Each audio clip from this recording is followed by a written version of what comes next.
Over here on the right side of the map, our Zerg player from the team OGS. He is OGS Lovesick. Makes my mouse go crazy when I talk about him. Over here on the left side of the map, our Protoss player, the Sith Lord Protoss, the Blink Stalker Protoss, it's HongUn Prime Wee. First player to ever make a carrier, recently made a carrier in the GSL, made it work. Similar to Genius, you guys didn't watch Genius's games earlier, and you want to see carriers of motherships, I recommend watching that game that he played against Symbol earlier. Watch both games. I won't tell you which one has carriers. They might both have carriers, you guys just won't know, you'll have to watch the VOD. Right now, they're cross positions, this is the final game. Cross positions, if HongUn decides to play another risky business game like we saw him play last game and go for an all-in, it does favor Lovesick. But keep in mind that HongUn can play long games, he can play that Deathball Protoss style. He's one of the first players to do that actually. He and TSL Guinea Pig at the time, who's now moved teams to MVP, he and TSL Guinea Pig were some of the first players to start doing that Void Ray Colossus style in Korea. And, you know, HongUn's really always been kind of an interesting player and a real innovator of this matchup. He was, you know, MC showed how to do 6-gate against Zerg, and HongUn was like, no, there's a way where you can get 7 or 8 gateways even, and get plus 2, and blink, and have an observer. MC's like, can you really have all that on 2 base? And HongUn was like, yeah. He's like, ask any pro, and I do that all the time. And but really, HongUn has not adapted as other players have. He's not really gotten into that Stargate style as much as some of the other Protosses. He has not yet kind of tinkered around with the idea of taking a fast third. He just does not. He actually lets his pylon finish here, and he could, if he really wants to, make a cannon, but I don't think that's going to be the case. Anyway, enough about HongUn. Lovesick's going to have to slowly kill this cannon. He's got 4 Zerglings on the way. They're going to make quick work of it. Lovesick actually continuing to mine gas and shows that to the probe. Probe going to harass the drone to keep the pylon alive just a little bit longer. He could actually, could actually just leave. He doesn't have to lose his probe. He is going to leave. Gateway after cannon going up here for HongUn. Very common map to see. Forge fast expand. Pylon falls. Probe will escape by the looks of things. Now, on this map, there's an easy to take third base, okay, for both races. Protoss can take this base fairly easily, as long as he has somewhat of a presence over here, or if he can hold the watchtower, for example, at all, then guess what, this base is his for free. There's only one entrance to this base, he can heavily cannon it. Yeah, the Zerg can kill those rocks, but if he does that, it's very obvious, it's a big, arduous task. He's gonna be like, getting a huge concave of roaches out here where they're not really where they want to be, and they have to attack up a concave into here where there's better stalker concave. He's off creep in most cases, so yeah, HongUn can actually take a fairly easy third here. And on that note, so can Lovesick. Lovesick can take an easy third here. The Protoss can attack these rocks. There's already an Overlord waiting for that possibility when he does take that third. But you know, this is a cool map for third bases because it's, you know, there's a risk involved in taking a third base, but you can do it fairly easily. That's why it's my favorite new Blizzard map that was introduced in the new ladder pool. Well, this probe is going to come in here to double check. Remember, it's always really important to make sure the hatchery is still there when you do a Forge Fast Expand, because if it's not, your opponent could have canceled it, gone for a Baneling all-in, you know, go for roaches. We saw HongUn fall to a little bit of pressure earlier today. Gotta be safe about that. Cronin boosting out that sentry, he's got a full wall, making a second cannon just to be safe. It's the final game here, you don't want to lose a game to something you didn't expect. Lovesick going to go for a fast third base though. As you guys can see, he did pull the drones out of the gas. I thought he mined more than 100 earlier, but I suppose I was wrong. Sorry for misleading you guys. Zergling speed is finished. He's now got control of the watchtower. He's got an Overlord positioned over here, got one over here on the right. Has that watchtower, so if I show you guys his vision right now, you can see he's got quite a bit of vision around the map. You can see any sort of push. I'd like to see him get just one unit like right here to make sure that HongUn isn't going to attack from that angle, but otherwise he would know everything HongUn is doing. HongUn adding 3 gateways, going up to 4. This is the textbook way to follow up a Forge Fast Expand to get those 4 gateways out. Allows you to not only defend against any sort of all-in you might face, but allows you to put a little bit of pressure on your opponent, take a third base. It's not an overcommitment. Back in Lovesick's base, he has started an Evolution Chamber and a Roachborn. Wants to get those upgrades out as soon as possible. Continuing to drone. Checking with these early. Okay, he's not putting pressure on me at all. Keep droning. I have the Watchtower. I have Overlords spread everywhere. I mean, what can he really do? I'm just going to keep making drones and make this third hatchery. When my Roachborn finishes, I probably won't make roaches immediately because I don't need to. I'm just going to get my +1 missile attack pretty quick here. Hallucination is on the way, as well as +1 for HongUn. And these Zerglings keep checking that. They actually were able to see both the research of the hallucination as well as the +1. Not only with the Overlord, but with the Zerglings. As you guys can see, Lovesick with the third base saturated. 51 drones to 44 probes. He's going to hit about 60. That's when he's going to start making the majority of his attacking. He's making a few roaches now as well, just because he doesn't want to get caught off guard with some huge HongUn Blinkstalk or timing attack. He has to make all his roaches at once. And of course that pylon destroyed, so HongUn can move out, put a little bit of pressure on. And look at this. Where's this probe going? Oh, HongUn, you made me proud. Makes his third base. Hallucinates the Phoenix. Now go and see what Lovesick is up to. Making this third base sacrifice is a little bit of this push that HongUn can do. You know, it's not going to be as strong as it was before, but he can still actually be aggressive if he wants to. He can move out, take the Watchtower, force some units, and go home.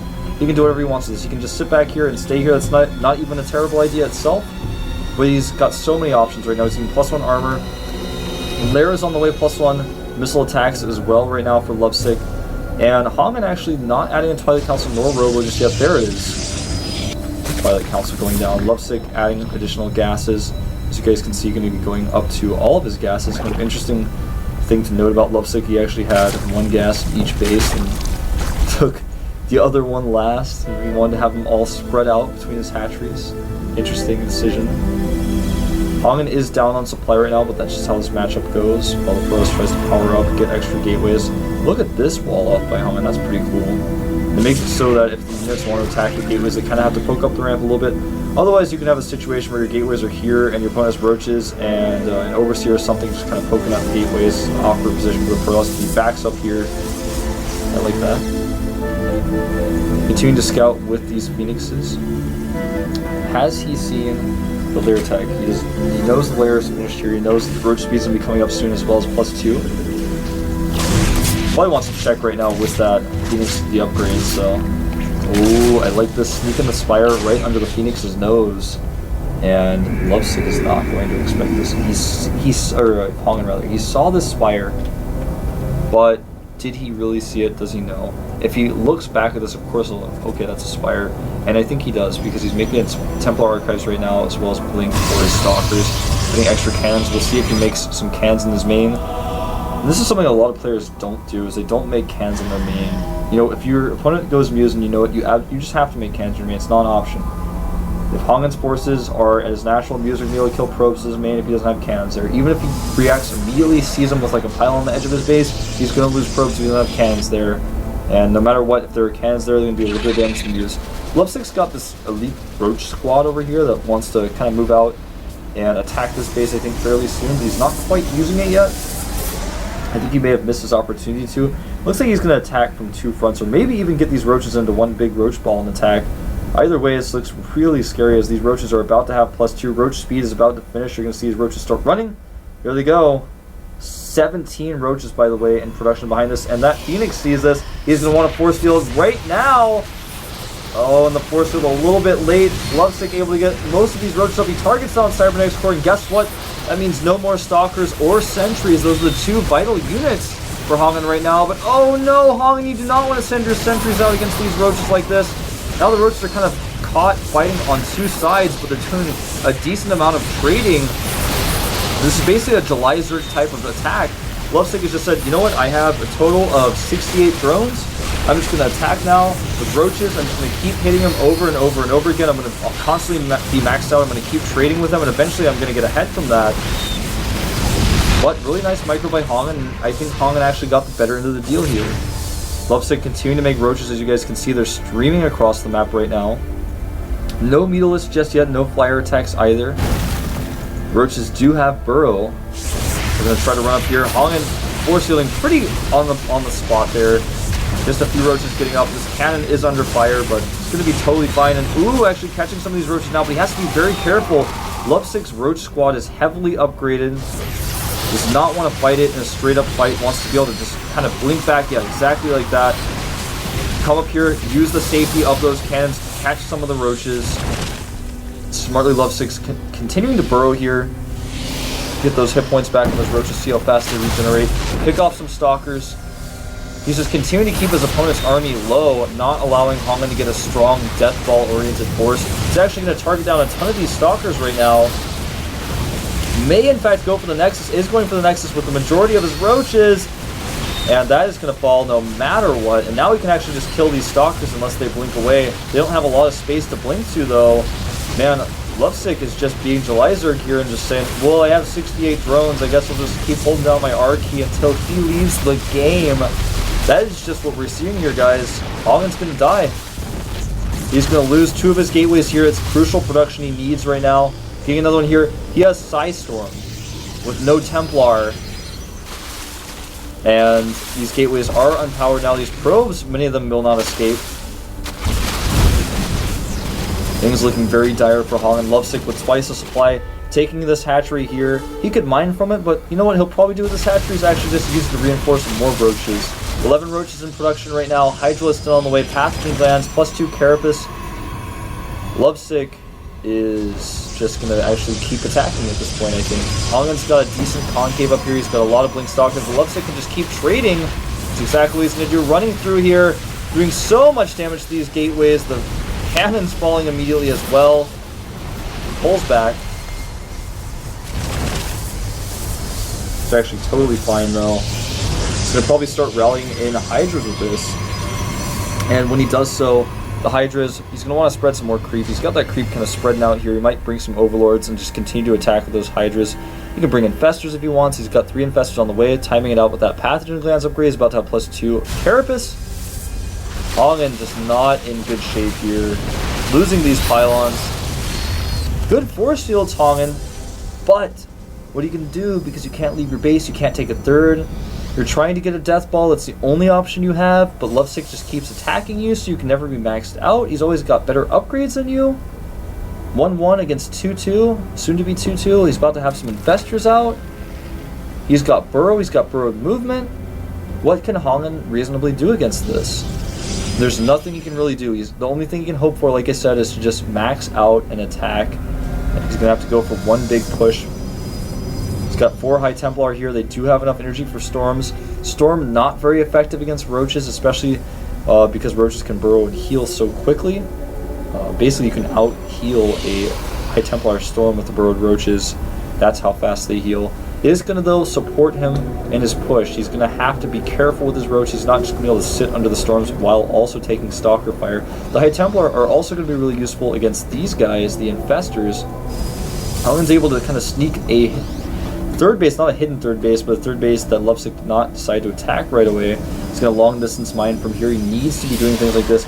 Look at how many resources right now Lovesick has. He actually, for some reason, just now started his high. Hold that thought. It looks like we might have our final engagement. The Templar are bungled. Remember, they don't have very much range, but they do storm, actually hitting a lot of those Infestors. But good bungles go down anyways. Guardian Shield goes up.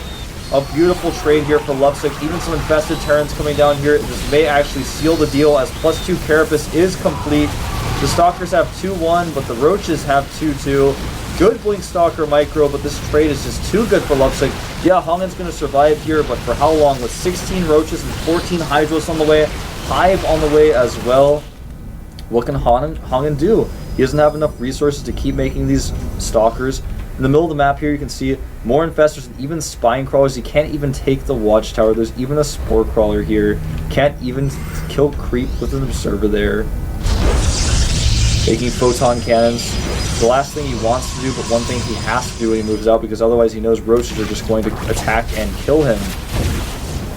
Speaking of Roaches, that Observer spots this huge Roach Hydra Force coming forward here. The Greater Spire is on the way for Lovesick as well. These High Temple are in a really nice position. He's going to want to hit the Hydras. Only one Storm goes off, but doing a ton of damage to those Hydras. It's the only thing HongUn can really hope for at this point. Blinking his Stalkers back, but in an awkward position where his opponent has a better concave. He's kind of shuffling the Stalkers around, a lot of them not firing. He has to break down a ramp against a better concave where there are Infestors dropping Fungal Growths. Infested Terrans being dropped here as well to add some extra DPS to these units, and HongUn looking like he is actually finally going to fall apart here as more reinforcements come in. He's actually started step microing these Hydras up the ramp. Infestors doing some nice fungals. Look at these Stalkers getting very low. Oh, he traps them here. Really bad for HongUn, and look at this. Just Probes dying. The Nexus has gone down. The Zealots warping in there, but that's it. GG. HongUn Prime Wee falls out of the GSL. A guy who's been around a long time. I'm sad to see him go, but he's gone. And, you know, it's going to be up to him as to whether or not he decides to requalify. Like I was saying earlier, he's really been trying to quit. He's been trying to focus on school. He's not sure if pro gaming is really the lifestyle he wants, so it's maybe the last time you guys get to see HongUn. I've said that about many pro gamers in the past with my cast of the GSL, but some of them disappear forever. Most of them make their way back here, so hopefully one day we'll see HongUn Prime Blink Stalker play again, but for now, that is it. So next up, we're going to have Nada versus Slayer Soccer. And Soccer, of course, a former Warcraft 3 player. He's now using the ID Ven, but for you know, the sake of not confusing people, I'm going to use the ID Soccer today because there's another player playing today, or already has played, Finn, F-I-N, on the team OGS, and he's, of course, 4GG was his old ID. So just for today, I'm going to call him Slayer Soccer. He's a member of the team, or was a member of the team We Made Fox, and of course We Made Fox disbanded. Soccer is now playing full-time Starcraft 2, he's quit playing Warcraft 3, and so I'd like to see how he's going to do here. He actually played terribly in a lot of the games I cast of him before. I was not impressed by his play, but I said the same thing about Slayer's Brown. Slayer's Brown did okay now, so maybe the same will be said of Slayer Soccer. I'm really sometimes frustrated with Protoss players who kind of stick in one mindset or make a lot of silly mistakes over and over again, because Protoss right now are having a tough time. We need some innovators. We'll see, though, if Ben can do this. He's going to be playing against OGS Nada, the most consistent pro gamer of all time. Someone who's been in Code S since Code S's inception. This is the first time he's fallen out. But if he does well in Code A, he might already be back in Code S by the end of the season. So keep that in mind, guys. Nada will be coming up here next. We're going to take a quick little break here as the players set up and get ready, so don't go anywhere. During the break, follow GOMTV on Twitter, follow Proxy Wolf on Twitter, tweet at Proxy Wolf, tell him things that you want him to hear, because during this break I will be reading all of those tweets. Don't go anywhere, guys. See you in just a bit.